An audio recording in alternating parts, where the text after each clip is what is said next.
E dando sequência à nossa programação, nós vamos agora a mais um painel. Esse painel é o desafio de tirar do papel o primeiro tribunal brasileiro instalado no século XXI. Para essa palestra, gostaria de convidar ao palco Rafael Bittencourt, que é líder da AWS, para governos locais AWS, Edmundo Veras, diretor-geral do Tribunal Regional Federal da Sexta Região, e Daniel Santos Rodrigues, que é o diretor de Tecnologia da Informação do Tribunal Regional Federal da Sexta Região. Enquanto os nossos convidados estão vindo, podem subir ao palco, vamos assistir a um vídeo. Forma de nuvem mais abrangente e amplamente utilizada do mundo. Organizações de todo tipo e tamanho utilizam a AWS para reduzir os custos, ficar mais ágeis e inovar mais rapidamente.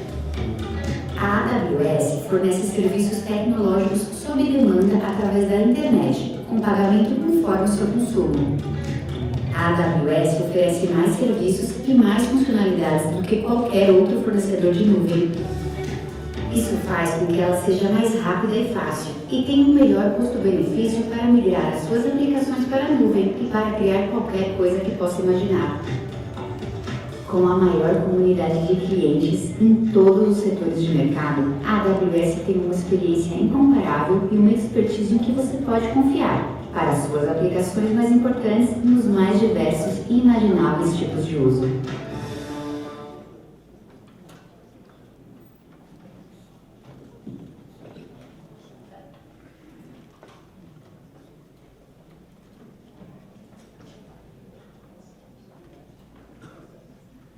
Boa tarde, pessoal, tudo bem? Meu nome é Rafael Bittencourt, eu sou líder de governo na AWS e hoje eu tenho a honra de estar aqui dividindo o palco com o Edmundo e o Daniel para a gente conhecer um pouquinho mais essa história de como foi a instalação do primeiro tribunal no século XXI. Antes de iniciar com a apresentação em si, deixa eu apresentar os nossos convidados. Para não correr o risco de errar, eu fiz uma palhinha aqui, tá bom? Bom, primeiro, o Edmundo Veras, ele é gestor público, oriundo da área de TI, patrocinador da profissionalização e da aplicação de tecnologia e inovação como ferramentas de otimização da administração pública. Ele é servidor do Supremo Tribunal Federal, com quase 20 anos de carreira. Foi diretor de TI por 4 presidências e, em 2020, ocupou o cargo de diretor-geral. Com passagem em alguns outros órgãos, hoje, ele é diretor-geral do Tribunal Regional Federal da Sexta Região, TRF6. Mestre em Gestão do Conhecimento da Tecnologia da Informação, é bacharel em Sistemas de Informação, possui um MBA em Engenharia de Software com ênfase em projetos e outro em Governança de TI. Também cursou Direito e ministrou aulas nas áreas de TI e de Gestão para instituições públicas e privadas. Edmundo, muito obrigado pela sua presença e por compartilhar um pouquinho desse tempo e da história de vocês conosco. Já ao lado esquerdo do Edmundo temos Daniel Santos Rodrigues. Daniel é bacharel em Sistemas de Informação, especialista em Gestão da Tecnologia de Informação, especialista em Gestão da Segurança da Informação, pela PUC Minas. Ele atua na Justiça Federal de Minas desde 2002 e no Departamento de Tecnologia da Informação desde 2006. Daniel atua como secretário de Tecnologia do TRF6. Então, pessoal, antes de mais nada, obrigado mais uma vez pelo tempo de vocês, por se juntarem a nós. E sem mais delongas, a minha primeira pergunta vai para você, Edmundo.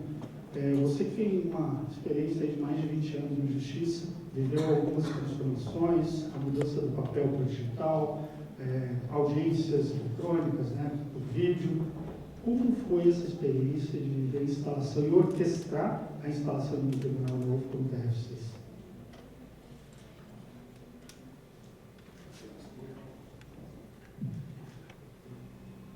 Alô, está bem alto. Deixa eu esperar regular o som ali. Bem, primeiramente, boa tarde a todos. Eu também agradeço o convite, Rafael, agradeço a presença de todos. O tempo é bem curtinho, então eu também fiz um roteirinho aqui para não correr o risco de deixar coisas importantes de fora, mas não vai dar tempo da gente falar muito, né? Indo à pergunta do Rafael, eu queria fazer uma conexão rápida com o meu histórico profissional. Eu assistindo uma das palestras anteriores, estava lembrando de mim há algum tempo, E eu era meio avesso à ideia do serviço público. Eu tinha uma visão equivocada de que não eram ambientes altamente profissionais que buscavam otimização. E depois de entrar por um contexto específico da minha vida, eu tive a oportunidade de conviver com pessoas muito importantes. Uma delas está aqui hoje, que é o Mel, foi um dos meus chefes e uma das pessoas que me inspirou com relação a essa visão de que dá sim para a gente buscar eficiência, otimização, profissionalização da administração pública. E eu acho que eu carreguei isso a vida inteira. E essa experiência de criação de um tribunal talvez tenha sido o melhor momento da minha vida profissional de administração pública, porque eu acho que ela colocou nas minhas mãos tudo aquilo que eu queria em termos de oportunidade, de possibilidade de tentar fazer alguma coisa por uma administração pública melhor. Vocês imaginem começar um órgão que não tem sequer uma cultura organizacional pré-instalada, estava todo mundo ali querendo simplesmente sobreviver. A gente poderia falar um bom tempo sobre isso, mas eu acho que o principal sentimento, o que engajava, o que colocava as pessoas num propósito comum era: a gente está sendo criado agora e precisa sobreviver. E era tudo bem difícil, bem complicado. Não sei se vocês sabem, mas a gente foi criado basicamente com a estrutura que a gente tinha, que era uma seção judiciária, sem muito aumento do quadro de pessoal, e com uma infraestrutura que a gente tinha de uma seção judiciária, com o apoio dos colegas do TRF1. Aproveito para agradecer ao Dr. Naider e Mel, e o Bento também ajudou muito a gente lá naquele início. Mas a gente sabe que eles, pelo tamanho que têm dificuldade de conseguir cuidar de si próprio, quem dirá de ajudar mais outro irmão que está surgindo. E aí a gente passou por todo aquele processo muito desafiador, com muitos problemas. A gente não tinha processo de trabalho de tribunal estabelecidos, a gente não tinha uma infraestrutura robusta o suficiente para sustentar o sistema que a gente estava rodando, a gente tinha limitação de recursos financeiros, porque a gente foi criado sob a ideia de que a gente seria um tribunal sem custo. A gente tinha um sistema judicial que apresentava diversos problemas de disponibilidades, que não dava para a gente a mesma dinamicidade, possibilidade de otimização que o tribunal pedia. E aí eu quero contar uma coisa rapidinho para vocês. A gente foi criado sob um modelo completamente diferente dos outros TRFs, dos outros tribunais regionais federais.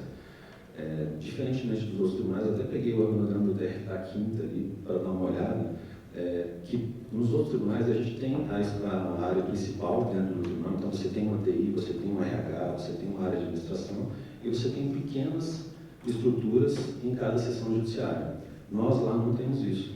Nós temos estruturas compartilhadas, que é o que a gente chama lá. E a mesma unidade cuida do primeiro e do segundo grau, integralmente, sem a replicação daquela estrutura lá. Então isso exigia da gente um jeito de funcionar muito otimizado. A gente tem menos possibilidade ainda de gerar desperdício, enfim, de não trabalhar sempre de maneira muito precisa, porque senão a gente não dá conta. Então acho que esse foi o principal desafio que a gente pegou, sabe, Fel? E nisso a gente precisava de um sistema diferenciado, de um sistema que nos ajudasse, e foi aí que a gente começou a procurar alternativas. Maravilha. Os desafios foram muitos, não tenho dúvida.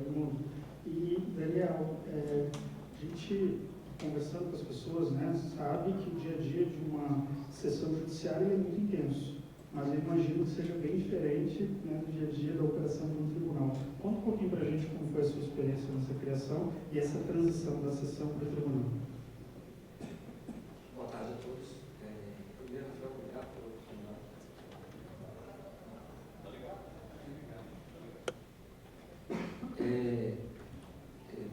Obrigado pela oportunidade de estar aqui e compartilhar um pouco da vivência da gente nessa experiência que, antes de tudo, para mim foi oportunidade, porque trabalhava na sessão judiciária, eu estava chegando no ponto de aposentar, eu poderia aposentar em 2022, a visão do tribunal, a oportunidade de criar alguma coisa nova e coisa acabou me segurando, e eu estou ficando por lá até hoje, ainda não sei até quando a gente vai nessa toada. Foi muito difícil, a sessão judiciária, a área de TI tinha 25 pessoas, o tribunal foi criado e a gente assumiu o tribunal, a implantação, toda a preparação com o apoio como já disse o Edmundo, com o pessoal do TF1, a preparação, a transmissão do sistema, esse tipo de coisa. Mas a partir de 2022, agosto de 2022, a gente teve que assumir todas as atividades que pertenciam ao tribunal. A gente eram 25 servidores na área de TI. A gente cresceu um bocado, mas ainda somos 37 para tocar a área de TI toda do TR6. Então era uma situação muito difícil. A nossa infraestrutura de TI também era uma infraestrutura de sessão judiciária. O sistema judicial PJF foi colocado nesse sistema. O TRF1 mandou para a gente alguns equipamentos que tinham lá como sobressalente deles e foi colocado na sessão judiciária para garantir o mínimo necessário. E aí a gente foi trabalhando ao longo do tempo para adquirir e conseguir montar minimamente a estrutura. Que, na verdade, a gente ainda está nesse processo de construção, ainda não acabou, a gente ainda está muito além do que a gente precisa. É um dos comentários que eu fiz com o Edmundo hoje aqui. A gente está vendo várias tecnologias sendo apresentadas, muitas coisas interessantes de serem aproveitadas, mas que no TRF6 a gente ainda precisa deixar isso para o segundo plano. A gente precisa fazer ainda o tribunal se transformar realmente no tribunal e conseguir atender minimamente o nosso público. Maravilha, Daniel, obrigado por ter compartilhado um pouquinho, né, tanto Daniel e Edmundo, um pouco dessa experiência de como foi a criação de um tribunal em plena era digital. E a minha próxima pergunta vai justamente nesse sentido. A gente está vendo o judiciário passar por uma grande transformação, onde até a facilidade de acesso permitiu um volume, ou está proporcionando um volume ainda maior de processo e de demanda, né? E que, obviamente, isso tem impacto aí para a experiência do jurisdicionado. Eu queria fazer uma pergunta, começando aqui pelo Edmundo. Na sua visão, qual que é o papel da tecnologia nessa jornada, até mesmo para melhorar essa experiência hoje do jurisdicionado com o nosso judiciário, com o tribunal? Bom, Rafael, como profissional oriundo da área de TI, eu cresci aprendendo aquelas frases da TI como habilitador da estratégia, TI como unidade estratégica. E lá no tribunal foi interessante, porque eu acho que a gente estava até um passo antes do uso da tecnologia para melhorar as coisas, no sentido da experiência do usuário, enfim, da otimização do que o usuário, do nosso cliente, o jurisdicionado faz. A gente via a TI como um instrumento de sobrevivência mesmo. Como eu disse, naquele contexto do tribunal que foi criado de uma maneira diferente dos outros, que precisava funcionar de forma otimizada, com aquele sistema que a gente estava, com as dificuldades que a gente tinha e com as características dele, a gente se via muito limitado. E aí a presidente do tribunal, que estava aqui agora pela manhã, chegou para mim um dia e falou assim: desse jeito que a gente está bem difícil da gente conseguir o avanço que eu gostaria de ver acontecer ao longo desses 2 anos. Então a impressão que eu tenho é que a gente vai passar 2 anos lutando, vai dar conta de sair do outro lado, mas de uma forma bem mais lenta, bem mais devagar do que eu gostaria. E aí foi quando a gente começou a estudar outras alternativas. Uma das alternativas foi o próprio PJE, a gente chamou o pessoal do CNJ lá no tribunal, pediu para eles apresentarem a versão nacional, para ver que tipo de ajuda que poderia ser dada. E a outra alternativa foi o EPROC, os colegas do TRF da 4ª Região estão ali atrás também, a quem aproveito para agradecer em público. E a gente se viu muito bem recepcionado pelo pessoal do TRF da 4ª Região. Algumas coisas foram mandatórias, eu costumo dizer que a gente não teve opção. A gente precisou de ir para o EPROC e precisou de ir para o EPROC na nuvem. Porque quando a gente olhava para dentro, eu tinha uma equipe de TI com 37 pessoas, depois do AON, com 25 à época ainda. E eu lembro que eu perguntei para o CNJ quantas pessoas a gente precisava na equipe de sustentação do PJE, e me responderam 25. Eu falei, bom, se eu tenho 25 ao todo, eu preciso de 25, está complicado. E lá no TRF da 4ª Região, a gente falou em 9 pessoas, num cenário, enfim, básico e mínimo necessário. Ao mesmo tempo, o EPROC, quando a gente começou a conversar com os órgãos usuários, tinha um feedback muito positivo a respeito das facilidades, das funcionalidades que a ferramenta trazia. O índice de satisfação era muito alto.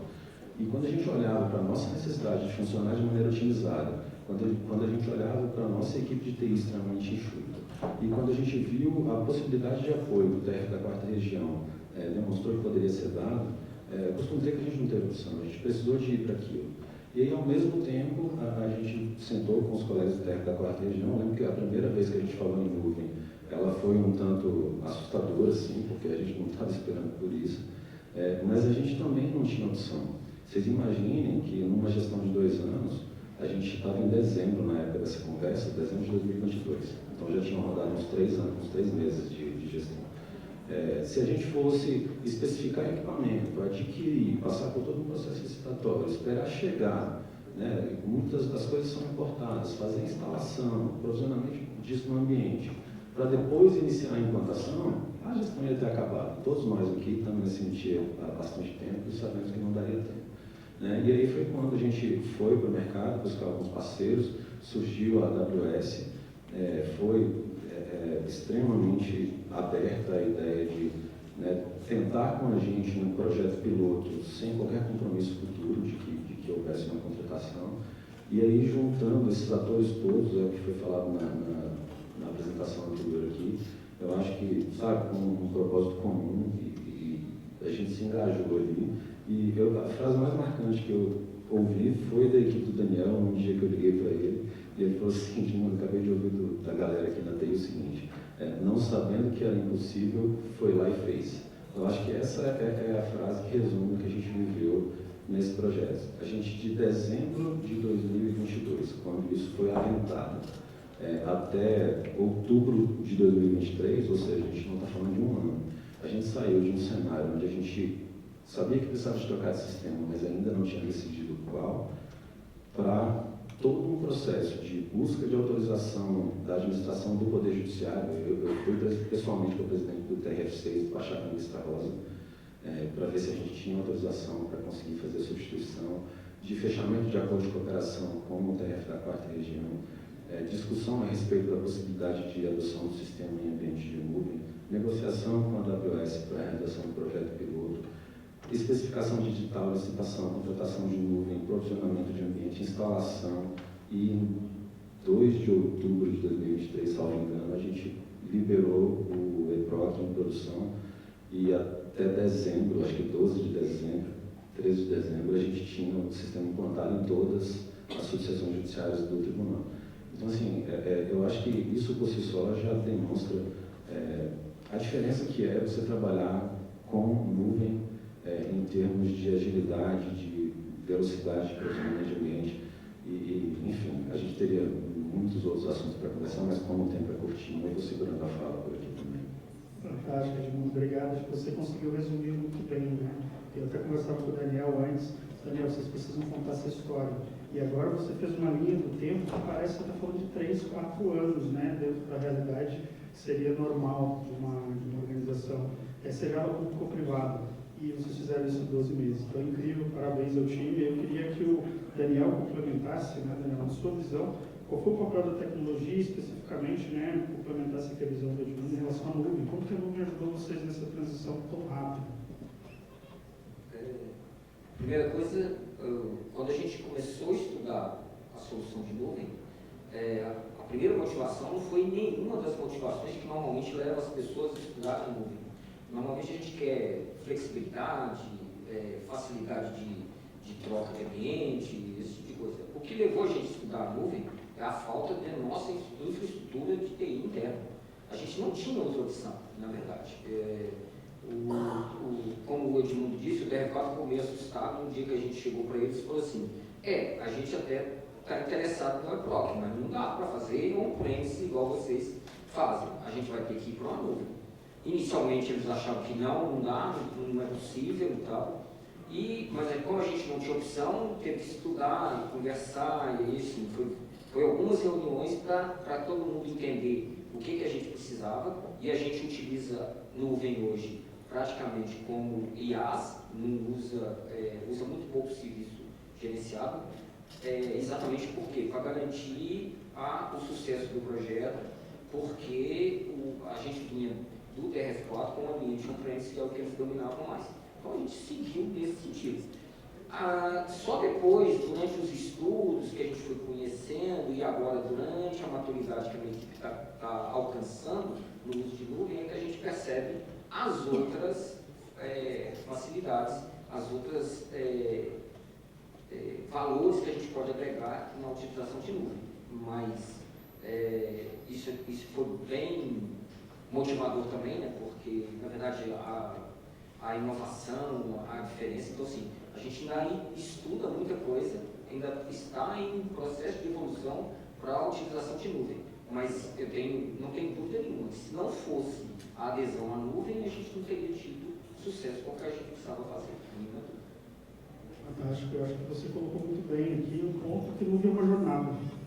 Você inicia, à medida que a maturidade ela vem sendo atingida, você vai buscar novos espaços ali e destravar, né, algumas vantagens adicionais.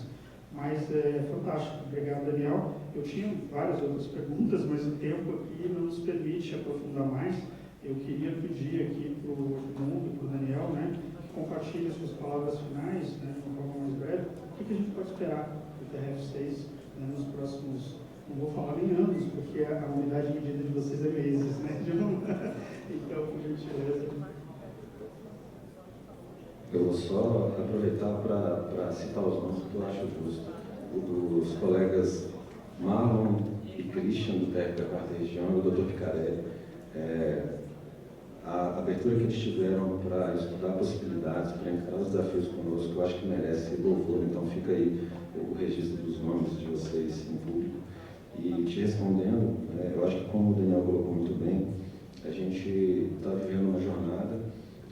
E eu acho que os próximos desafios têm muito a ver com a parte de governança em relação ao ambiente de nuvem, a forma como a gente vai tratar os pedidos de provisionamento de ambiente, porque existe uma ansiedade de levar muitas coisas para a nuvem, coisas que a gente já tem, e de utilizar a nuvem para a gente poder fornecer novos serviços que a gente ainda não oferece. Mas a gente precisa de ter algum controle sobre isso, porque é tão fácil que é perigoso virar bagunça, né? E, por outro lado, tem a parte financeira. Eu acho que é importante contar para vocês, vou ultrapassar aqui alguns segundos só para falar sobre isso, que uma das preocupações que a gente teve foi com os custos que a gente teria com a adoção de nuvem. Então, eu lembro de uma vez que eu sentei com o Rafael, a gente chamou alguns outros players com os quais a gente estava conversando também, para tentar entender o custo não controlado. Então, assim, poxa, eu não tenho controle sobre a quantidade de downloads que eu vou ter em relação aos processos judiciais pelos meus usuários. Eu tenho que mandar dados para o CNJ, eu tenho robôs que ficam lá consumindo dados, e como é que a gente vai lidar com isso? E aí a gente fez um estudo, acho que chegou a 2%, 3% do valor total do contrato, era o valor médio que os outros órgãos que já tinham cases de nuvem gastavam com isso. Então, assim, eu espero que em próximas conversas a gente consiga trazer dados mais precisos para vocês, para vencer também esse medo, para quebrar esse receio que eu tenho certeza que muitos têm, principalmente na minha posição como diretor-geral, responsável pela parte orçamentária, enfim. Mas eu acho que isso é um desafio que a gente ainda tem. Apesar de que a gente ainda tem espaço para calibrar, né, Daniel? Eu comecei a falar disso porque o Daniel vai poder explicar melhor, mas a gente ainda está usando o nuvem de um jeito não tão ajustável ali para a gente ter o menor custo possível. Ainda tem espaço lá, mas eu acho que o Daniel fala melhor disso do que eu. Bom, o custo era uma das grandes preocupações, principalmente pelo descontrole que podia acontecer, né, do custo. Isso é uma preocupação. No órgão público isso ainda é mais preocupante ainda. Mas o que a gente foi, no nosso contrato, o contrato que a gente fez um contrato com o CERF, permitiria que a parte de suporte, eu usasse a parte do suporte com o CERF utilizando. A gente acabou não fazendo isso para poder ganhar conhecimento interno e para melhorar a equipe. Então, é a minha equipe que faz a gestão das questões todas. Então, a gente faz todo o trabalho, né? Estando esquecido exatamente o que você pediu para... bom.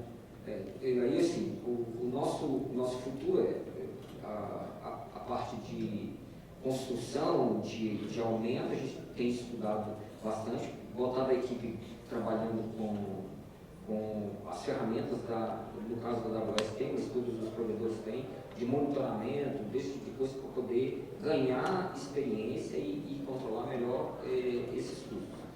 A parte que você falou dos downloads, não sei o que, acabou se mostrando, por enquanto, não afeta os nossos custos de forma adequada.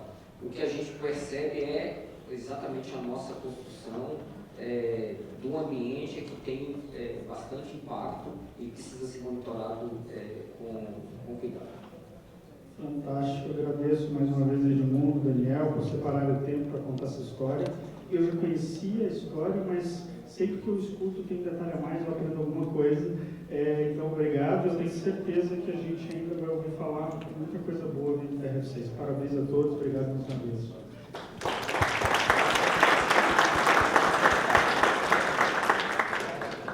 Obrigada aos painelistas dessa tarde pelas explanações. Vamos dar continuidade à nossa tarde.